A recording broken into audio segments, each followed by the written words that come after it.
আবু বকর বলেন, ইয়া রাসূলুল্লাহ, আল্লাহর আদালতে কেমনে যে দাঁড়াবো? হাসরের ময়দানে কিভাবে দাঁড়ায় জবাব দিব? বলে, এত ভয় কেন? বলে, আল্লাহর আদালতের ভয় বড় পাইতেছি। বলে, জান্নাতের টিকিট আপনার হাতে রেডি, এরপরও কেন ভয়? বলেন, ইয়া রাসূলুল্লাহ, আপনিই তো বয়ান করেছেন হাসরের ময়দান যেদিন কায়েম হবে, এই জমিন হবে কিয়ামতের মাঠ, আরাফার ময়দান সৌদি আরব হবে আল্লাহর এই স্টেজ, অথবা অনেকে বলছে সিরিয়ার জমিন। আল্লাহ যখন কিয়ামতের কায়েমের ঘোষণা দিবেন, সূর্যটা নিচে চলে আসবে, জমিন সব সমতল, মানুষগুলো ইসরাফিলের সিংহায় ল্যাংটা সব নারী পুরুষরা যার যার কবর থেকে দাঁড়াবে, দাঁড়ায় সব আল্লাহর আদালতে হাজির হয়ে যাবে। আল্লাহ বলবে, সূর্য নিচে নেমে আয়, তোর যত মুখ উপরে আছে নিচে কর, যত তাপ আছে ছেড়ে দে। সূর্যের তাপে এই মাটির জমিনটা তামা হয়ে যাবে। অন্যদিকে জাহান্নামের আওয়াজ এত বিকট আওয়াজ যে আওয়াজে হাসরের ময়দানটা থরথর করে কাঁপতে থাকবে।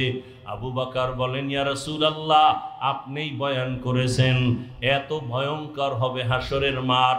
আল্লাহ নিজেও রাগ করে আওয়াজ দিবেন, লিমানিল মুলকুল ইয়াউম লিল্লাহিল ওয়াহিদিল কাহ্হার। এমন কঠিন অবস্থা হবে, নারী পুরুষ সব উলঙ্গ, মাথার মগজগুলো ভাতের মারের মতো ঘুরতে থাকবে, জাহান্নামের আওয়াজে সবাই পাগলের মতো হবে। নবীরা পর্যন্ত যাদের গুনাহ নাই তারাও কান্নায় বেকারার হয়ে যাবেন। আদম নবী কাঁদবেন, নিজের চিন্তা উপায় কি হবে। মুসা নবী কাঁদবেন, আমার উপায় কি হবে। ঈসা নবী কান্না করবেন, আমার উপায় কি হবে। এমন এক পরিস্থিতির মধ্যে নবীরা যদি কান্না করেন, আমি আবু বকরকে যদি আল্লাহ ডাক দেয়, আবু বকর, আমার জান্নাত পাওয়ার জন্য কি নিয়ে আসছো, এমন কি আমল? আমি যদি বলি, হে আল্লাহ, তোমার জান্নাত আর তোমার মোহাব্বতে নামাজ, তেলাওয়াত, রোজার আমল নিয়ে আসছি।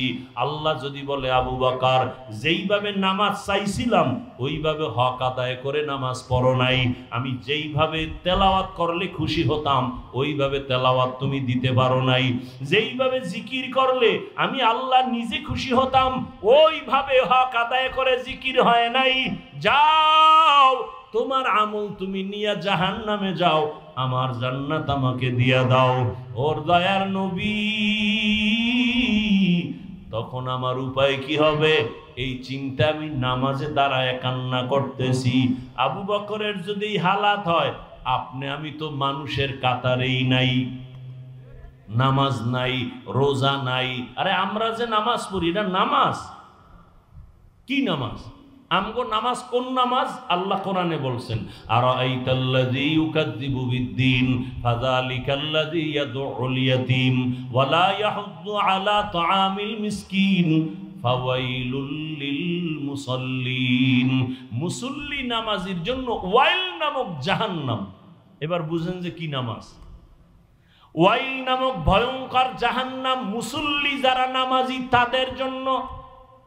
আমরা তো সেই নামাজ পড়ি মিথ্যা বলি, নামাজ পড়ি ওয়াদা খেলাফ করি, নামাজ পড়ি পর্দা করি না, নামাজ পড়ি সুদ খাই, ঘুষ খাই, এই নামাজি আমরা।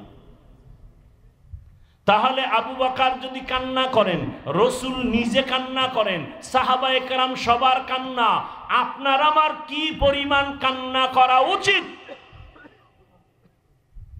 বলার সময় নাই। সাহাবাদের জীবনী আমাদের আদর্শ। এত কান্না নিজেরা করেছেন। একজন সাহাবী নবীজির একটা আদেশ একটু মানছে, ঠিক একটু দেরি, সাথে সাথে মানে নাই। নবীর মনে কষ্ট, কথা বন্ধ, সালাম বন্ধ। নবী মসজিদে আসে, সাহাবীও আসে, নবী তাকান না, কথাও বলেন না। সাহাবীর মাথা গরম হয়ে গেছে, আমি বোধহয় মইরা যাব, নবী যদি না তাকায়, সালাম না নেয়, আমার মতো পোড়া কপাল কেউ নাই। এতটা ভয়, ঘরের মধ্যে গিয়া বিবিরে কয়, বিবি আমার কপাল খারাপ, সব ঘুমায় গেছে।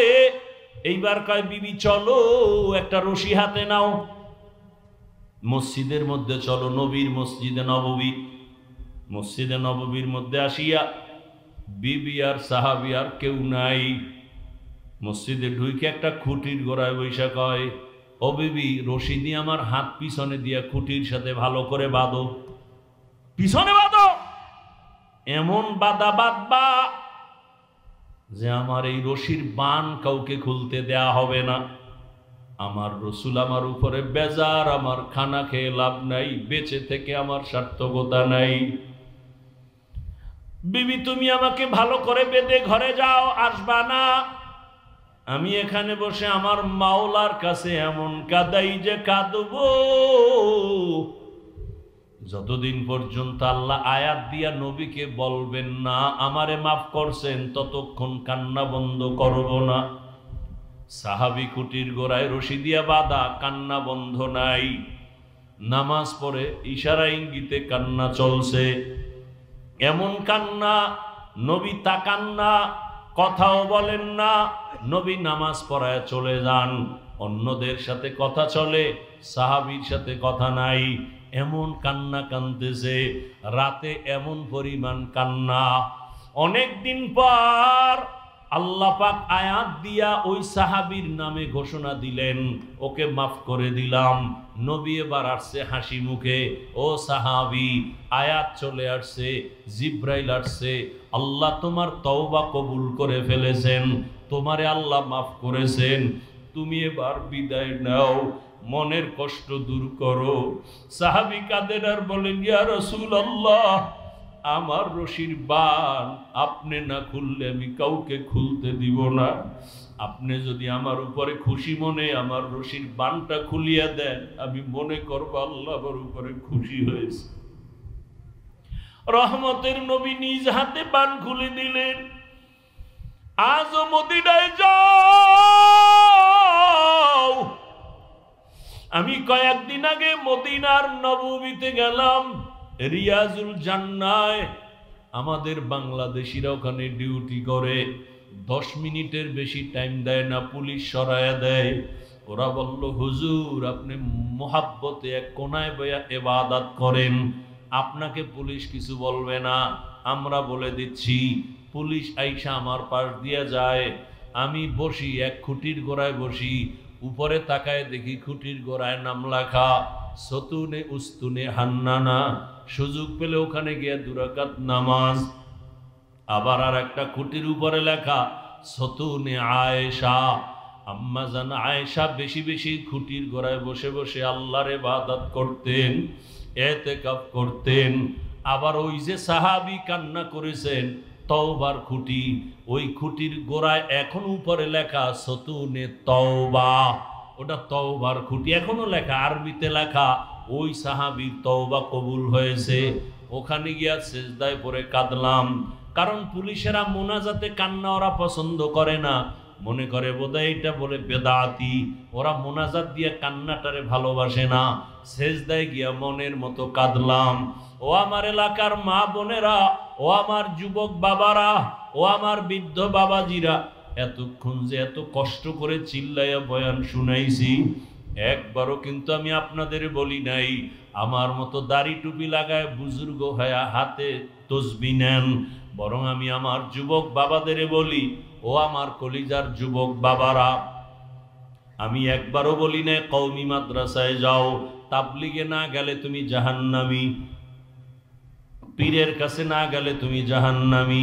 বরং আমি বলি, বাবা আমাদের লাইনে তুমি আসবা বাধ্য না, তোমাকে আমি আরো চাই তুমি স্কুলে কলেজে পড়ে ডাক্তার হও, ইঞ্জিনিয়ার হও, প্রফেসর হও, এসপি হও, ডিসি হও, ওসি হও, তুমি একজন এমপি মন্ত্রী, তুমি একজন চেয়ারম্যান হও, তুমি একজন ব্যবসায়ী চাকরিজীবী হও।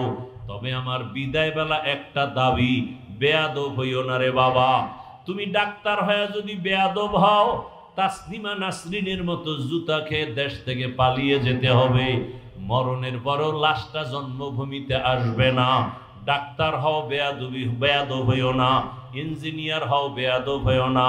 তুমি একজন জনপ্রতিনিধি হও, বেয়াদব হইও না। বলবা হাফিজ ভাই বেয়াদব হব না, কথার ব্যাখ্যা কি? ভালো করে শুনো রে বাবা। তিন জায়গায় বেয়াদবি করবা না। আল্লাহর কসম, যদি বেয়াদবি করো মরার আগে তোর ধ্বংস শুরু হয়ে যাবে।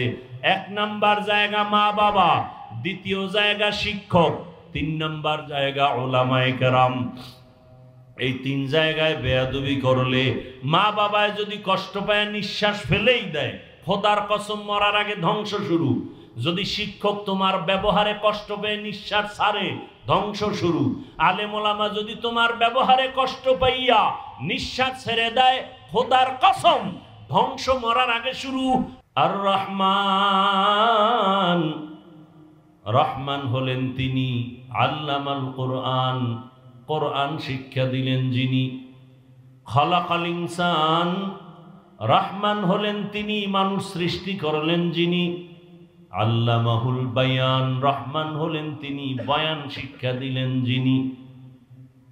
হাদিসে পাকে রহমতের নবী বলেন, খায়রুকুম মান তাআল্লামাল কুরআনা ওয়া আল্লামাহ, জমিনে তাদের থেকে দামি কেউ নাই যারা কোরআন নিজেও শিখে অন্যদেরও শিক্ষা প্রদান করে।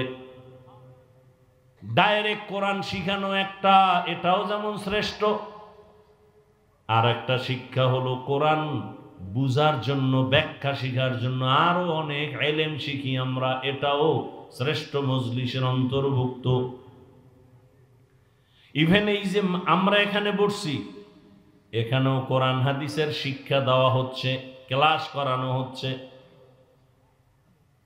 এটাও ওই শ্রেষ্ঠ মজলিসের অন্তর্ভুক্ত। এজন্যই তো নবী বলেন, এখানে বসা মাত্র জীবনের সকলের সবার সব গুনাহ মাফ।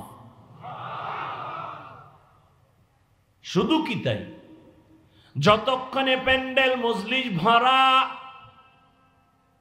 অনবরত এখানে আল্লাহর রহমত অবতীর্ণ হতে থাকবে। রহমতের নবী বলেন, ঘর থেকে যখন আপনারা বের হয়েছেন, প্রত্যেকের সাথে 70,000 ফেরেশতার একটা কাফেলা আল্লাহ দিয়ে দিয়েছেন। ওই ফেরেশতারা প্রত্যেকের সাথে আছে, আপনার মাগফিরাতের দোয়া করতেছেন। এখানে বসে ইসলামের একটা মাসআলা শিখবেন, 100 রাকাত নফল নামাজের সওয়াব পেয়ে যাবেন। অনেকগুলো ইসলামের বিধিবিধান মাসআলা শিখতে পারলে 1000 রাকাত নফল নামাজের সওয়াব পেয়ে যাবেন। আতিনা ফি দারে দুনিয়া না হাসান, আতিনা ফি দারে উকবা না হাসান, ইয়া গিয়াসাল মুস্তাগীসিন ইহদিনা লফতিখারা বিল উলুমে ওয়াল গিনা। হর গড়ি দে নেকো তু তৈয়ার হ্যায়, जो न मांगे उससे तू बेजार है।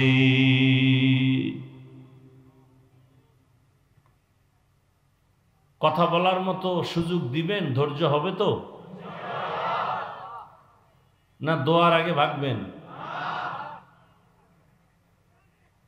শুরুতেই কিন্তু কপালের বয়ান করেছি। কপাল 13টা বছর রহমতের নবীকে দেখলো, কাছে বসে খানা খাইলো, বয়ান শুনলো, কালেমা পড়ে নাই। এত বড় নিকৃষ্ট কপালওয়ালা বেঈমানের নাম কি জানেননি? জানেন না?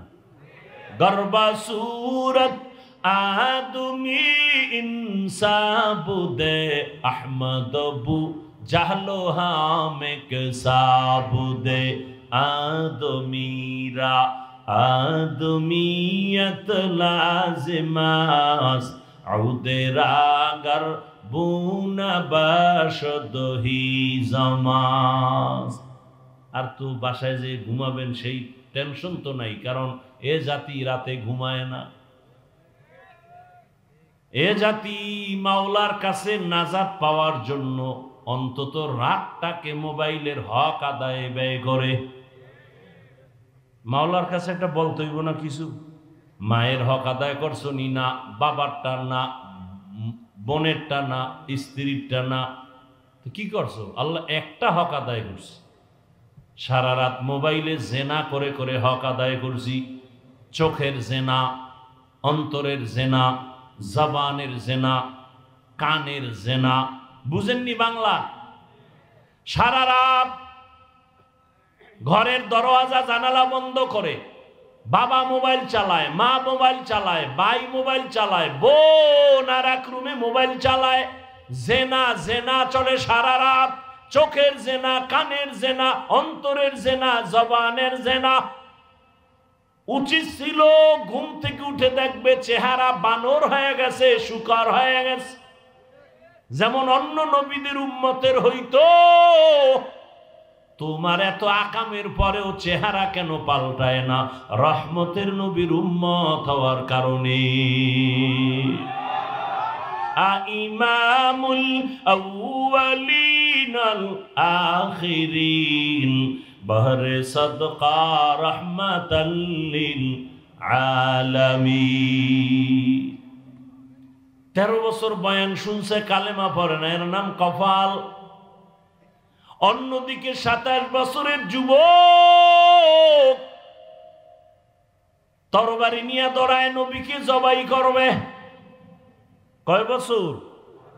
27 বছরের যুবক নবীকে জবাই করার জন্য তরবারি নিয়ে দৌড়ায়। রহমতের নবীর সামনে যাইয়া রহমতের নবীকে এক নজর দেখা মাত্র তরবারি ফেলে বলেন, নবীজি দয়া করে বেয়াদবি মাফ করে কালেমা পড়ায়া দেন। এমন সান কফালার নাম জানেননি? বলেন, এর নাম কফাল।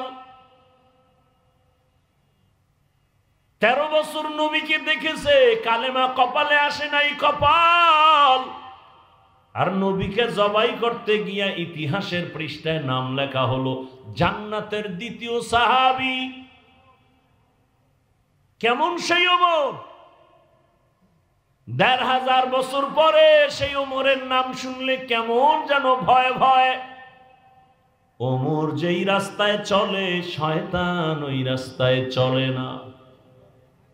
কেমন পাওয়ার আল্লাহ তাকে দান করেছেন।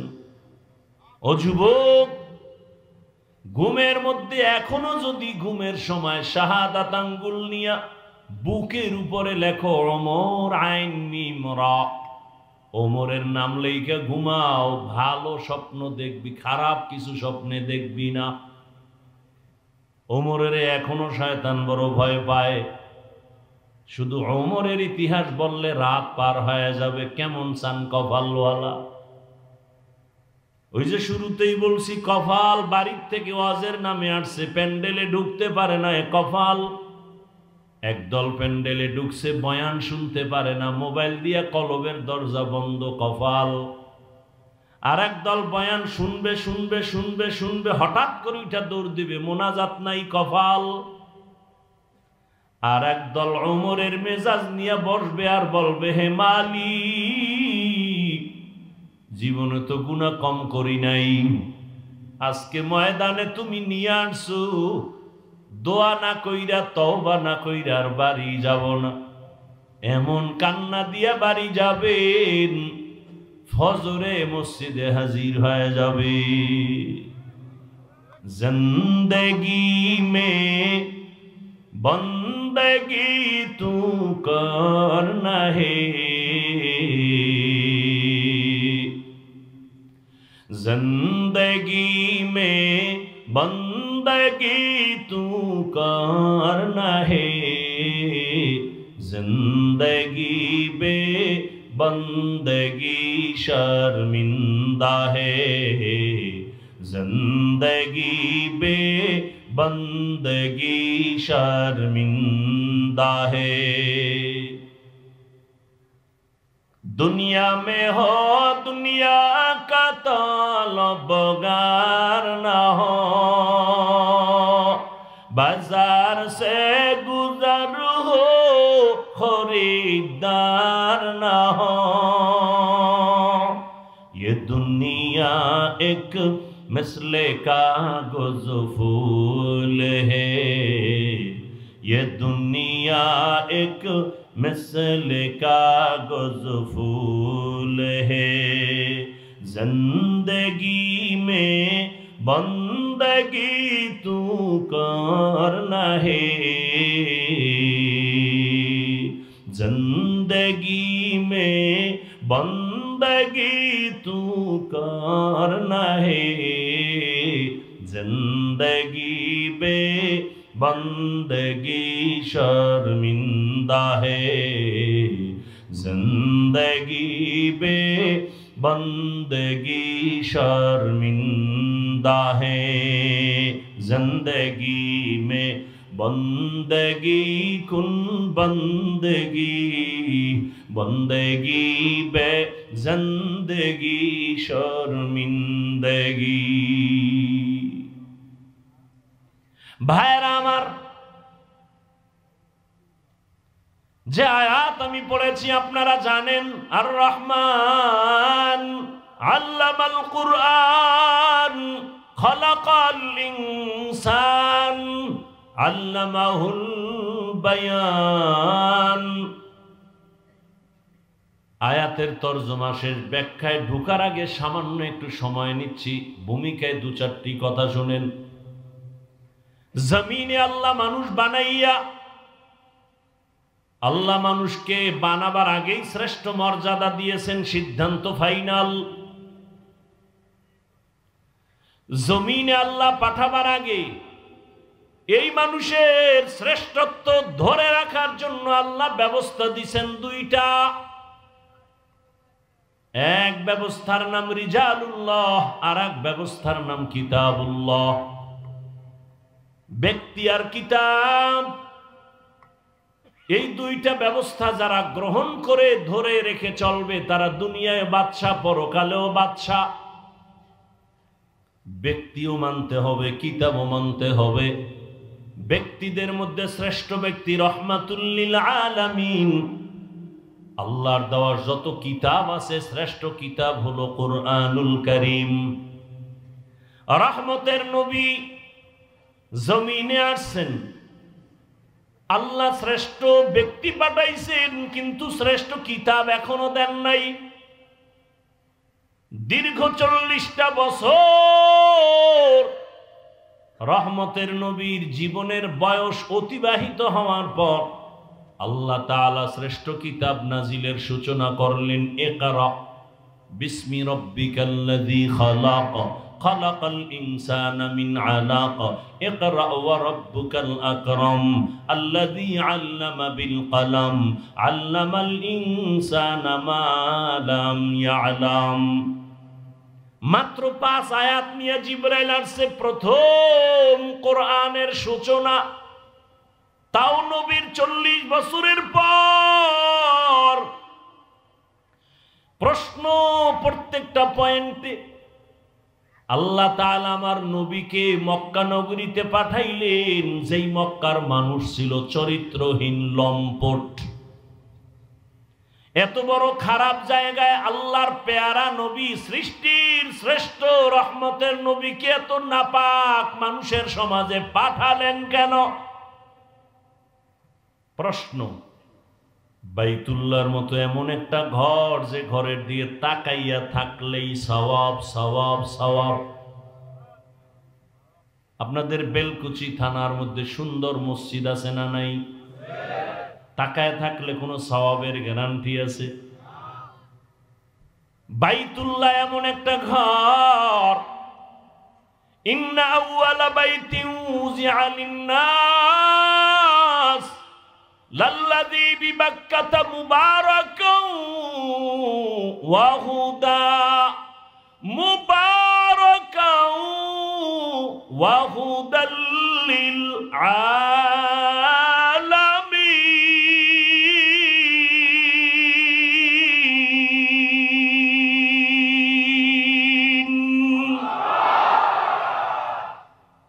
জমিন আল্লাহ বানায় প্রথম একটা ঘর বানাইলেন বাইতুল্লাহ।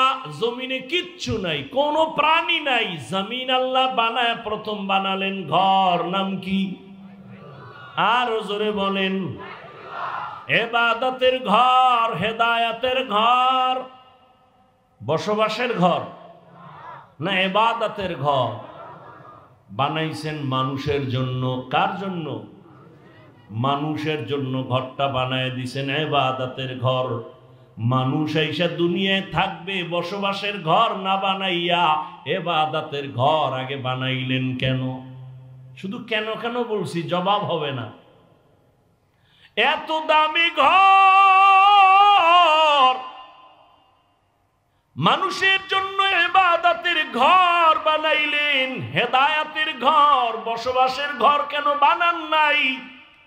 কেন বানাইলেন না? আর এত সুন্দর ঘর যারে দেখলে সওয়াব, সেই ঘরের পাশের মানুষ কেন তো চরিত্রহীন লম্পট হলো কেন? আর সেই সমাজে সৃষ্টির শ্রেষ্ঠ মহানবীরে পাঠাইলেন কেন? সেই নবীকে হেদায়েতের জন্য দিলেন কুরআন। শাহরু রমাদান আল্লাযী উনজিলা ফীহিল কুরআন হুদাল লিন্নাস ওয়া বাইয়িনাতিম মিনাল হুদা ওয়াল ফুরকান। মানুষের হেদায়েতের জন্য কোরআন দিলেন 40 বছর পরে কেন? বুঝেননি কথা? কয় বছর পর? নবী কি অবুঝ? 40 বছর পর্যন্ত অবুঝ? তো পরে দিলেন কেন? দিলেন মক্কার মতো জায়গায় না দিয়া হেরা পাহাড়ে ঢুকাইয়া দিলেন কেন? কেন বুঝেননি? কেন? ভালো করে বুঝেন। আবার হেরা পাহাড়ের মধ্যে আমার রাসূল বাইতুল্লাহর দাম বেশি নাকি হেরা পাহাড়ের দাম বেশি? হেরা পাহাড়ের। 40টা বছর বেশিরভাগ সময় নবী বাইতুল্লাহ থেকে দূরে গিয়া হেরা পাহাড়ের গুহায় সময় কাটাচ্ছেন। যেই বাইতুল্লাহ পৃথিবীর প্রথম ঘর, হেদায়েতের ঘর, যেই বাইতুল্লাহ দেখলে সওয়াব, সেই বাইতুল্লাহ ছাড়িয়া নবী হেরা পাহাড়ে সময় কাটালেন কেন? সেই হেরা পাহাড়ের মধ্যে আমার আল্লাহ জিবরাইলের পাঠাইলেন, নবীরে কোরআন দিবেন। আল্লাহ কয়, নবী আপনি জিহ্বা নাড়ায় কষ্ট করবেন না। লা তুহাররিক বিহি লিসানাকা লিতাজালা বিহি ইন্না আলাইনা জামআহু ওয়া কুরআনা। আমি কোরআন আপনার সিনায় জমা করে দিব, আপনার কষ্ট করা লাগবে না। সেই নবীকে জিব্রাইলের দিয়া সিনার সাথে সিনা লাগায়া জোরে জোরে চাপ দিয়া নবীর জ্বর উঠাইলেন কেন? কয় চাপ? শুনেন নাই কোনদিন? কয় চাপ? 3 চাপ। এমন জোরে শেষ চাপ, নবীর জ্বর। বুখারী শরীফের বারাত, নবী বলেন আমার উপরে মরণের কষ্ট শুরু। চাপ দিবেন কেন? চাপ দিবেন কেন? আল্লাহ নিজে কয় আমি সিনায় জমা করে দিব। চাপ দিবেন কেন? দিছেন 3 বার দিছেন কেন? দিছেন জোরে দিলেন কেন? নবীরে অসুস্থ বানাইলেন কেন? কারণ আছে না নাই? ইলমেরা এজাজ করদন বেহিসাব খলকেরা দাদন জওয়াবে বাসওয়াব হক না দারদ দুস্তে খলকা জারেরা নিস্তে ই খসলত একে দিনদারেরা। কেন কেন মনে রাখবেন, হুজুরদের থেকে জবাব শুনে নেবেন। এই কেনর জবাব দিতে আমার 3.5 ঘন্টা লাগছে কুয়াকাটা আমার বাড়ির এক বয়ানে। খালি কেন কেন কেন, এরপরে জবাব শুরু। ভাইরা আমার, আল্লাহ নবীকে কোরআন দিলেন 40 বছরের পর। নবী বসে নাই, দাওয়াত শুরু হয়ে গেল। এতদিন নামাজের কথা নাই, রোজার কথা নাই, তেলাওয়াত নাই, যাকাতের কথা নাই, কোরআন আসছে, দাওয়াত শুরু। নবী ঘুরেন আর বলেন কুলু লা ইলাহা ইলাহা ইল্লাল্লাহ তুফলিহুন। মান ক্বালা লা ইলাহা ইল্লাল্লাহ দাখালাল জান্নাহ। এক আল্লাহর ইবাদত করো। কয় আল্লাহ? এক আল্লাহর ইবাদত করো। ইয়া আইয়ুহান নাস উবুদু রাব্বাকুমুল্লাযী খালাকাকুম ওয়াল্লাযীনা মিন ক্বাবলিকুম লাআল্লাকুম তাত্তাকুন। ওগো নবীর উম্মতেরা,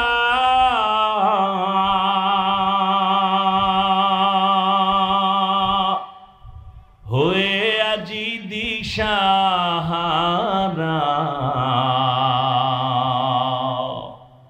কোরআন হাদিসের চলো যখন যাহা চায় মনে, বিনে কে তরাবে পুলসিরাত মিজানে, নবী বিনে কে তরাবে পুলসিরাত মিজানে। উম্মতের কান্ডারি নবী,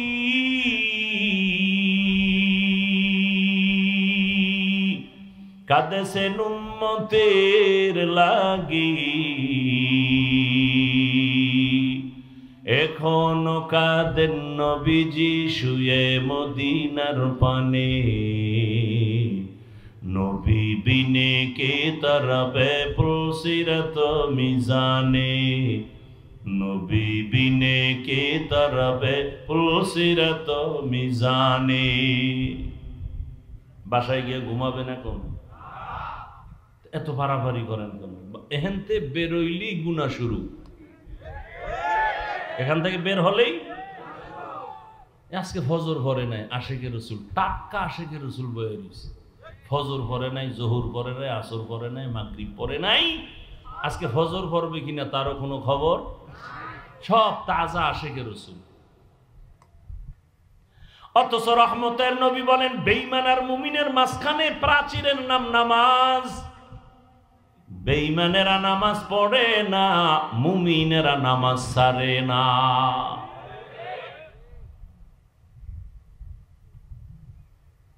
একটু শুনে যান, মানুষ কাকে বলে? মানুষ হতে পারি নাই।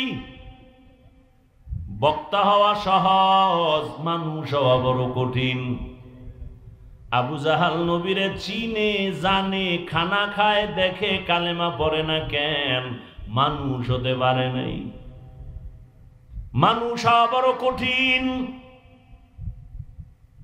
এত বয়ান আর বয়ান, দাওয়াত ও তাবলীগের বয়ান, পীর মাশায়েখের বয়ান, আমগো বক্তাদের বয়ান, এরপরেও কেন মসজিদে মুসল্লি নাই? আসল কাজ হলো মানুষ নাই।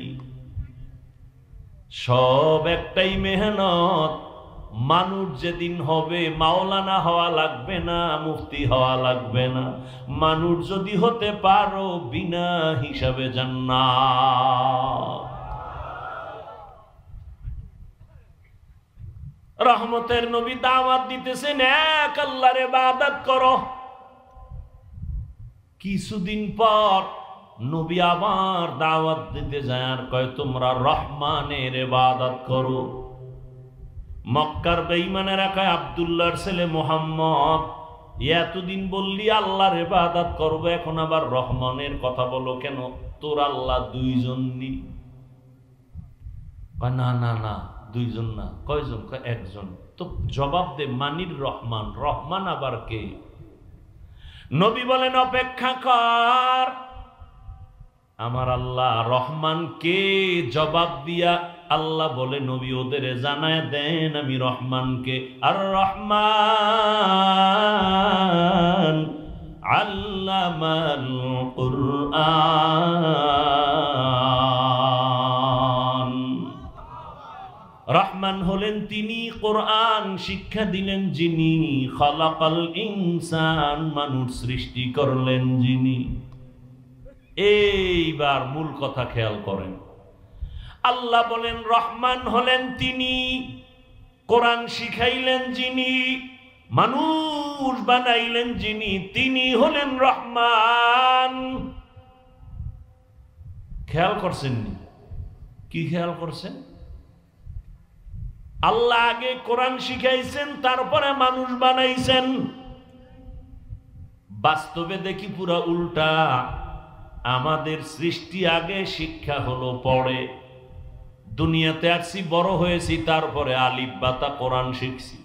আল্লাহ কয় না না না, আমি আগে কোরআন শিখাইছি, তারপরে মানুষ সৃষ্টি করেছি।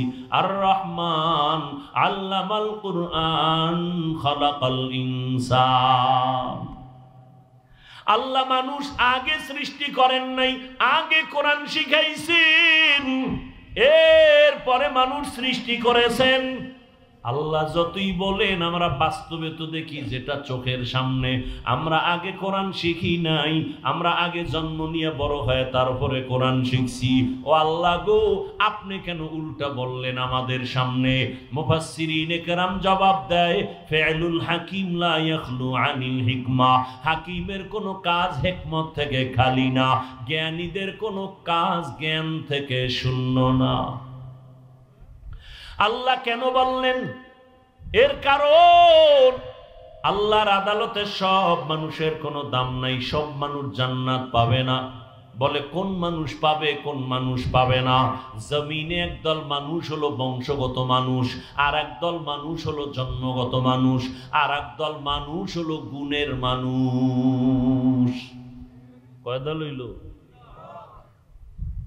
জন্মগত মানুষ জান্নাত পাবে না, বংশগত মানুষের শুধু এই পরিচয় জান্নাত পাবে না, একমাত্র গুণের মানুষ পাবে জান্নাত। বংশগত মানুষ মানে আদম নবীর বংশে যারা আসছে। আদম নবীর বংশে তো হিন্দুরাও আসছে, বৌদ্ধরাও আসছে, সব নাকি হিন্দুরা অন্য নবীর?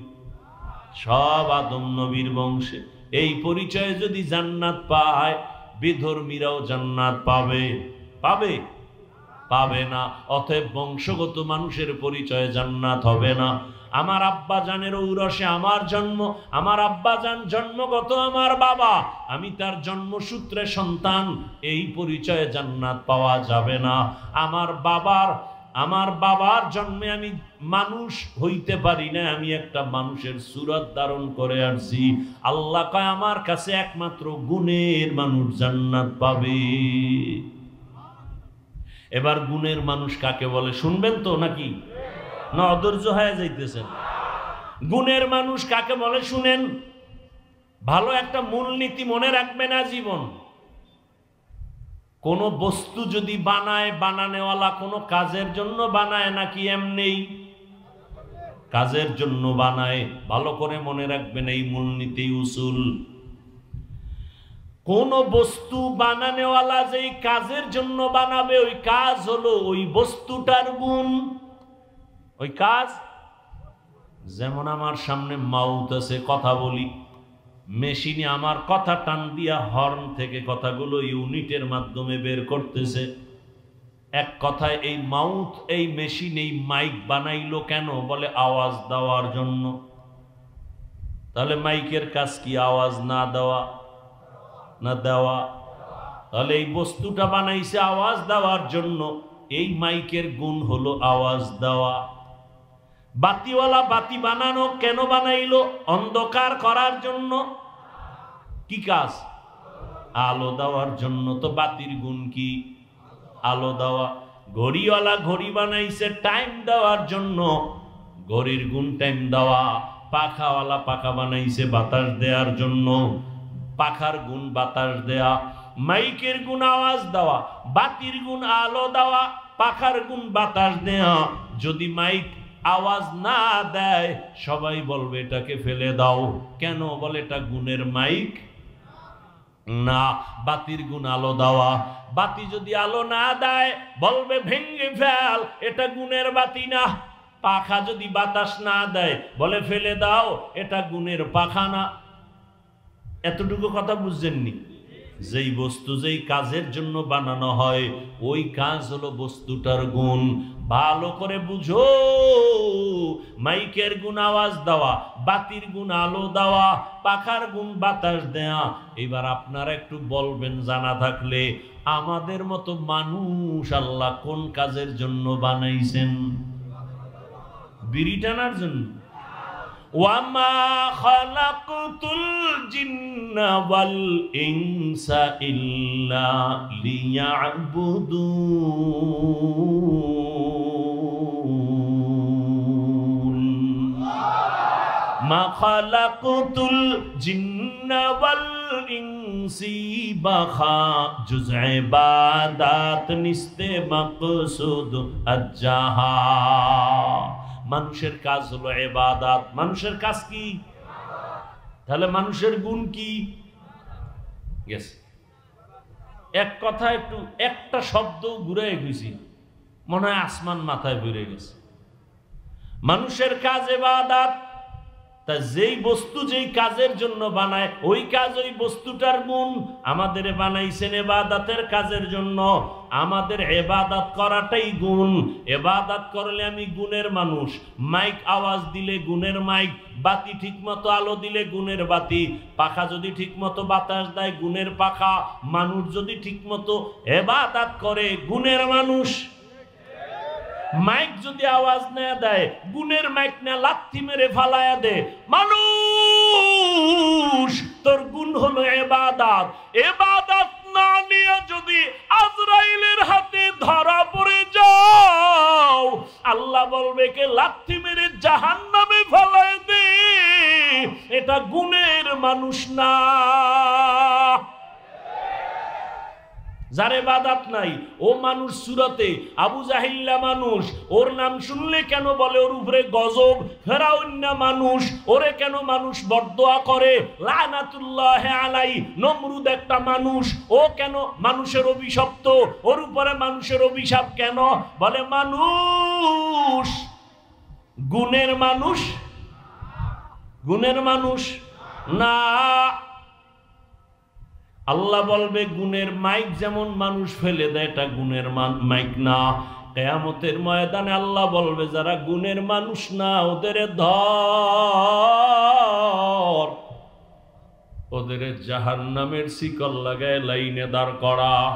আমি ওদের বাম হাতে আমলনামা দিব। বাম হাতে যাদের আমলনামা দিবে, বেনামাজি গুনাহগার যাদের ইবাদতের গুণ নাই, আল্লাহ বলবে ওদের আমলনামা বাম হাতে দেওয়া মানে নিশ্চিত জাহান্নামে যাবে।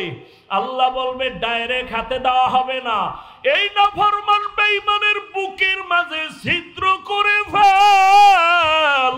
ছিদ্র করিয়া বুকের থেকে বাম হাতটা ঢুকাইয়া পিঠের থেকে হাত বের কর, টান মেরে ফেরেশতারা সাথে সাথে বুকের ছিদ্র দিয়া বাম হাত ঢুকায় পিছনে নিবে। আল্লাহ বাম হাতে পেছনে আমলনামা দিবেন। আর নাফরমানকে বলবে এই বেঈমান ইকরা কিতাবাকা কাফা বিনাফসিকাল ইয়াউমা আলাইকা হাসিবা, পড় জীবনে কোথায় কি অন্যায় করছো সব দেখা, আমলনামায় হিসাব রেডি কর। ফেরেশতারা বলবে আল্লাহ মাথা এদিকে, হাত পেছনে, চোখ দুইটা সামনে, হাত পেছনে, আমলনামা পেছনে, পড়বে কেমনে? ও তো দেখে না।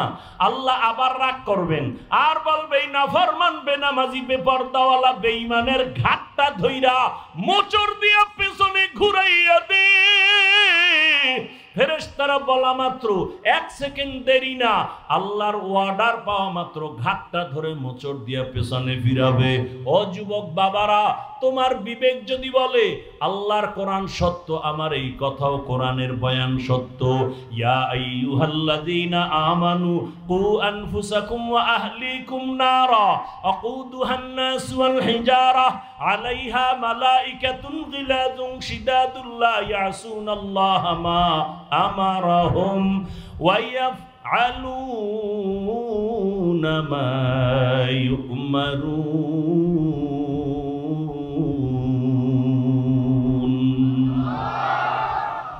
ফেরেশতাকে আল্লাহ যা বলবেন তাই। আর ইবাদতের গুণ নিয়ে যারা কবরে যাবে আল্লাহ তাদের জন্য কবর জান্নাত বানাবেন। হাসরের ময়দানে আল্লাহ অর্ডার করবে, এই নাজাত পানেওয়ালা নেক আমলওয়ালারা, তোমরা যারা ইবাদতের গুণ নিয়ে আসছো তোমরা খবরদার সূর্যের গরম সহ্য করতে পারবা না। আমি আল্লাহর কুদরতের ডান পাশে আরশে আজিম ওখানে গিয়ে তোমরা অপেক্ষা করো। ইয়া আইয়াতুহান নাফসুল মুতমাইন্নাহ ইরজিই ইলা রাব্বিকি রাদিয়াতাম মারদিয়াহ ফাদখুলি ফি ইবাদি ওয়াদখুলি জান্নাতি।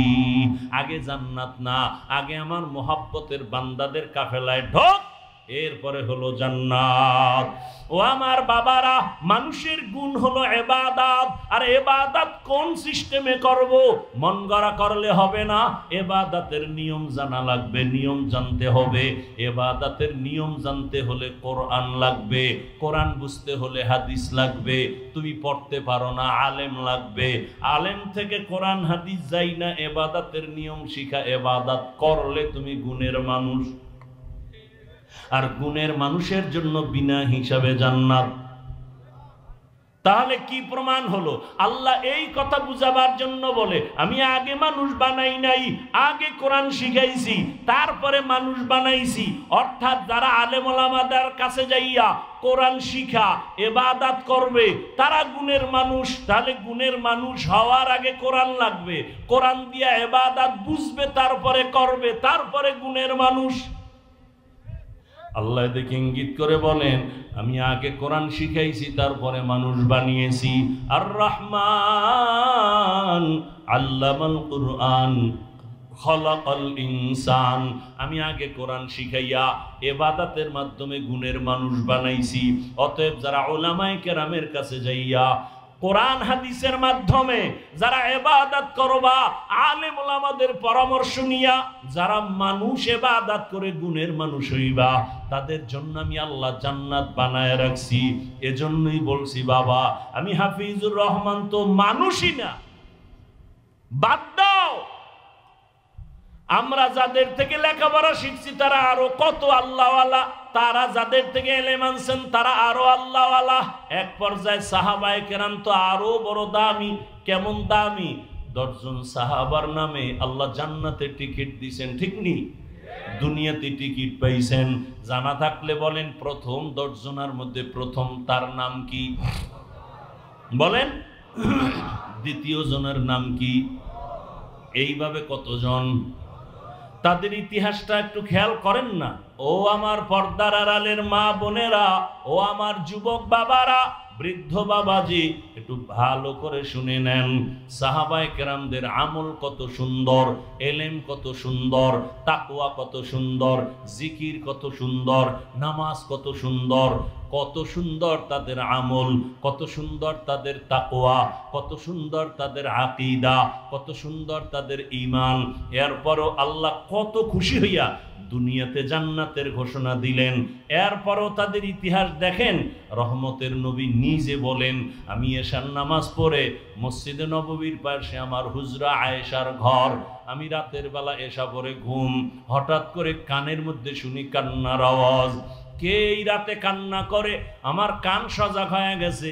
আমি ঘুম থেকে উঠলাম, ওইটা বাহির হলাম। বাহির হইয়া মসজিদের দরজার কিনারায় গিয়া দেখি ভেতরে একটা লোক নামাজে দাঁড়ায় কান্না করে গভীর রাতে। আমি ভালো করে নজর করে দেখলাম, এই গভীর রাতে নামাজে কে কান্না করে। ভালো করে তাকায় দেখলাম সাধারণ কেউ না, আমার কলিজার সাহাবী, আমার জান্নাতের আল্লাহর ঘোষণা প্রাপ্ত সাহাবী। জান্নাতি সাহাবীদের 10 জনের ভেতরে প্রথম সিরিয়ালে যিনি, তিনি নামাজে দাঁড়ায় দাঁড়ায় হাউ মাউ করে কান্না করেন। কে? আবু বকর সিদ্দিক রাদিয়াল্লাহু আনহু। নবী বলেন, আমি অপেক্ষমান। আবু বকর নামাজ শেষ করে পিছনে তাকাইয়া দেখে রহমতের নবী দাঁড়ানো। আবু বকর আশ্চর্য হয়ে বলেন, ইয়া রাসূলুল্লাহ, আমি গোপনে আমার মাওলার সাথে আমি কথা বলতেছি, আপনি কেমনে আবার এখানে হাজির হলেন? আবু বকর, তুমি জানো না তোমার কান্নার আওয়াজে আমার ঘুম ভেঙে গেছে, তুমি নামাজে দাঁড়ায় কান্না করছো কেন?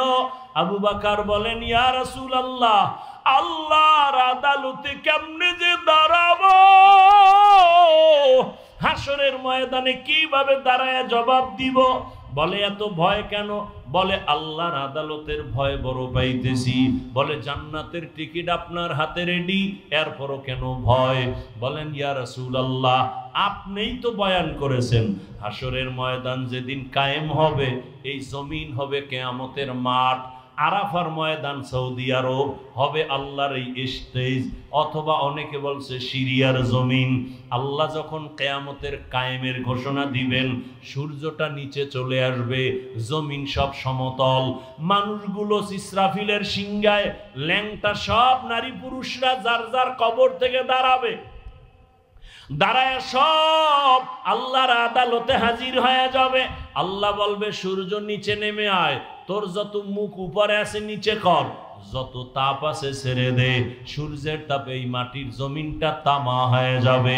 অন্যদিকে জাহান্নামের আওয়াজ এত বিকট আওয়াজ যে আওয়াজে হাসরের ময়দানটা থরথর করে কাঁপতে থাকবে। আবু বকর বলেন ইয়া রাসূলুল্লাহ, আপনিই বয়ান করেছেন এত ভয়ঙ্কর হবে হাসরের মাঠ। আল্লাহ নিজেও রাগ করে আওয়াজ দিবেন, লিমানিল মুলকুল ইয়াউম লিল্লাহিল ওয়াহিদিল কাহ্হার। এমন কঠিন অবস্থা হবে, নারী পুরুষ সব উলঙ্গ, মাথার মগজগুলো ভাতের মারের মতো ঘুরতে থাকবে, জাহান্নামের আওয়াজে সবাই পাগলের মতো হবে। নবীরা পর্যন্ত যাদের গুনাহ নাই তারাও কান্নায় বেকারার হয়ে যাবেন। আদম নবী কাঁদবেন নিজের চিন্তা, উপায় কি হবে। মুসা নবী কাঁদবেন আমার উপায় কি হবে। ঈসা নবী কান্না করবেন আমার উপায় কি হবে। এমন এক পরিস্থিতির মধ্যে নবীরা যদি কান্না করেন, আমি আবু বকরকে যদি আল্লাহ ডাক দেয়, আবু বকর আমার জান্নাত পাওয়ার জন্য কি নিয়ে আসছো, এমন কি আমল? আমি যদি বলি হে আল্লাহ তোমার জান্নাত আর তোমার মোহাব্বতে নামাজ তেলাওয়াত রোজার আমল নিয়ে আসছি, আল্লাহ যদি বলে আবু বকর যেইভাবে নামাজ চাইছিলাম ওইভাবে হক আদায় করে নামাজ পড়ো নাই, আমি যেইভাবে তেলাওয়াত করলে খুশি হতাম ওইভাবে তেলাওয়াত তুমি দিতে পারো নাই, যেইভাবে জিকির করলে আমি আল্লাহ নিজে খুশি হতাম ওইভাবে হক আদায় করে জিকির হয় নাই, যাও তোমার আমল তুমি নিয়ে জাহান্নামে যাও, আমার জান্নাত আমাকে দিয়া দাও। ওর দয়ার নবী তখন আমার উপায় কি হবে এই চিন্তা আমি নামাজে দাঁড়ায় কান্না করতেছি। আবু বকরের যদি হালাত হয়, আপনি আমি তো মানুষের কাতারেই নাই, নামাজ নাই, রোজা নাই।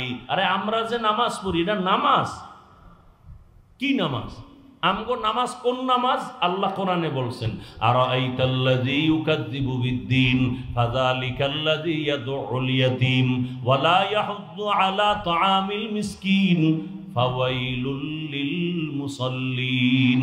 মুসল্লি নামাজীর জন্য ওয়াইল নামক জাহান্নাম। এবার বুঝেন যে কি নামাজ। ওয়াইল নামক ভয়ঙ্কর জাহান্নাম মুসল্লি যারা নামাজি তাদের জন্য। আমরা তো সেই নামাজ পড়ি মিথ্যা বলি, নামাজ পড়ি ওয়াদা খেলাফ করি, নামাজ পড়ি পর্দা করি না, নামাজ পড়ি সুদ খাই ঘুষ খাই, এই নামাজি আমরা। তাহলে আবু বকর যদি কান্না করেন, রাসূল নিজে কান্না করেন, সাহাবায়ে কেরাম সবার কান্না, আপনার আমার কি পরিমাণ কান্না করা উচিত বলার সময় নাই। সাহাবাদের জীবনী আমাদের আদর্শ, এত কান্না নিজেরা করেছেন। একজন সাহাবী নবীজির একটা আদেশ একটু মানছে, ঠিক একটু দেরি, সাথে সাথে মানে নাই। নবীর মনে কষ্ট, কথা বন্ধ, সালাম বন্ধ। নবী মসজিদে আসে, সাহাবীও আসে, নবী তাকান না, কথাও বলেন না।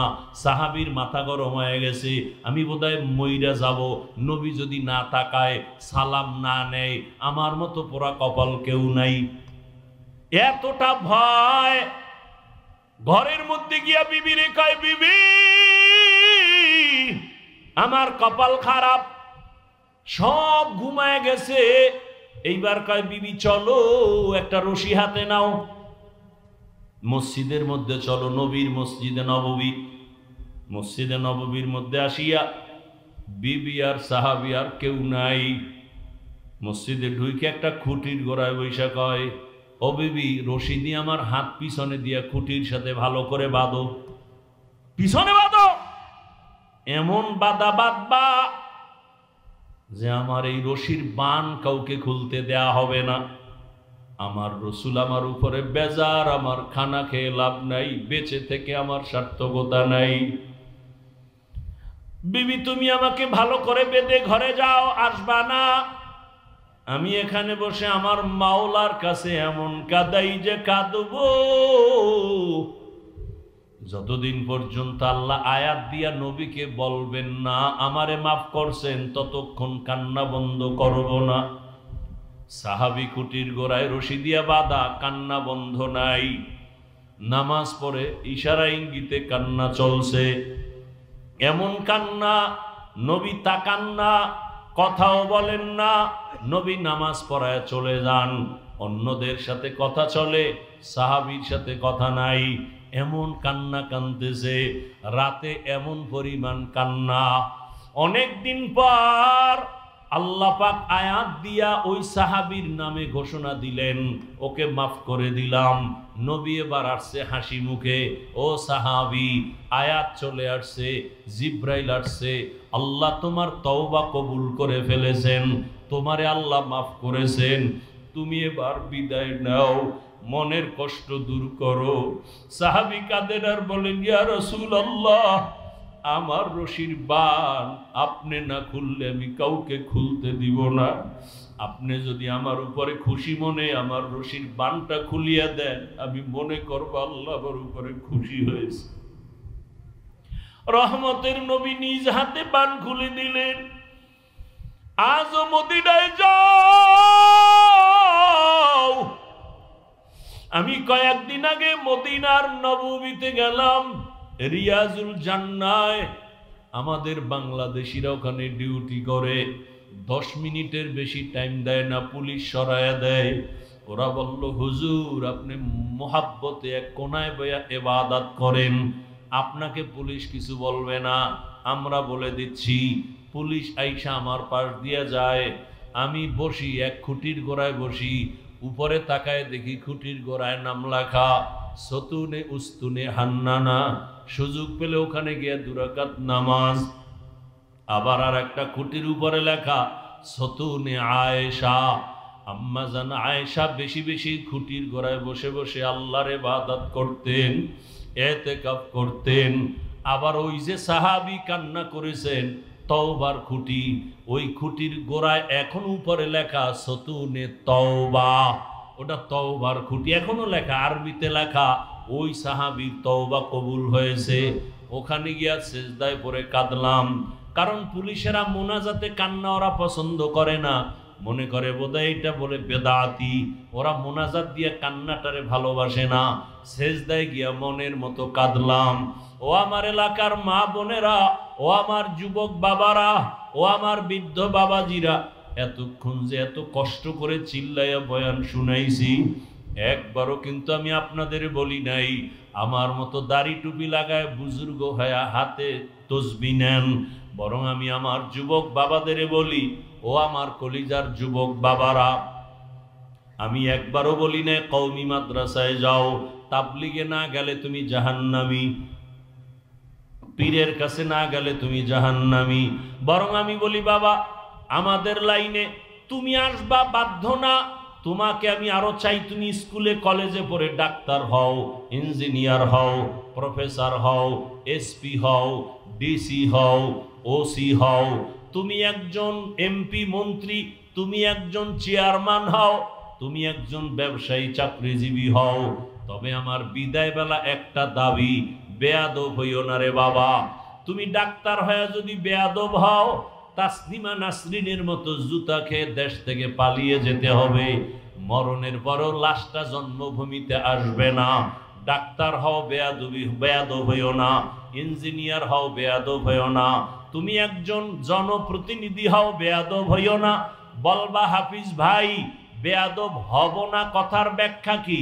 ভালো করে শুনো রে বাবা, 3 জায়গায় বেয়াদবি করবা না।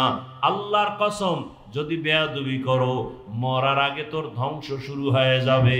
1 নাম্বার জায়গা মা বাবা, 2য় জায়গা শিক্ষক, তিন নাম্বার জায়গা উলামায়ে কেরাম। এই তিন জায়গায় বেয়াদবি করলে, মা বাবায় যদি কষ্ট পায় নিঃশ্বাস ফেলেই দেয়, খোদার কসম মরার আগে ধ্বংস শুরু। যদি শিক্ষক তোমার ব্যবহারে কষ্ট পেয়ে নিঃশ্বাস ছাড়ে, ধ্বংস শুরু। আলেম ওলামা যদি তোমার ব্যবহারে কষ্ট পাইয়া নিঃশ্বাস ছেড়ে দেয়, খোদার কসম ধ্বংস মরার আগে শুরু। অনুরোধ করে বলছি, তোমার মতো কত যুবক আছে জেনারেল লাইনে পড়ে, জীবনে মাদ্রাসায় যায় নাই, অথচ স্কুলে পড়িয়াও নামাজ ছাড়ে না, কলেজে পড়িয়াও নামাজ ছাড়ে না। মিথ্যা বলছি? তোমার কপালে কারো বরদোয়া লাগছে নি, না হয় তুমি পারো না কেন? মা বাবার বরদোয়া লাগাইছো নি, না হয় তুমি নামাজ পড়ো না কেন? তোমার মতো যুবক র্যাব, আর্মি, পুলিশ, বিডিআরের চাকরি করে নামাজ পড়ে, বলো তুমি পারো না কেন? তোমার মতো যুবক ডাক্তার, প্রফেসর, ইঞ্জিনিয়ার, এমপি, মন্ত্রী অভাব নাই, ব্যবসায়ী, চাকরিজীবী, এসপি, ডিসি 5 ওয়াক্ত নামাজ পড়ে নাই? তোমার মতো যুবক রাস্তায় গাড়ি চালায়, নামাজ বাদ দেয় না, বলো তুমি কেন পারো না? তোমার মতো যুবক নদীর মধ্যে মাছ ধরে, নামাজ ছাড়ে না। তোমার মতো যুবক কৃষি কাজ করে, শ্রমিকের কাজ করে, নামাজ বাদ দেয় না, বলো তুমি কেন পারো না? তুমি কি মনে মনে ভাবছো হুজুরেরা মিথ্যা কয়? মনে মনে ভাবছো কোরআন মিথ্যা? একটা প্রমাণ দে, এখন দাড়ি কেটে ফেলবো, দুনিয়ার সব কোরআন জ্বালায় দিব, যদি একটা ভুল বের করে দিতে পারো। পারবা? পারবা না। বরং তোমার বড়রাও অপচেষ্টা করে পারে নাই।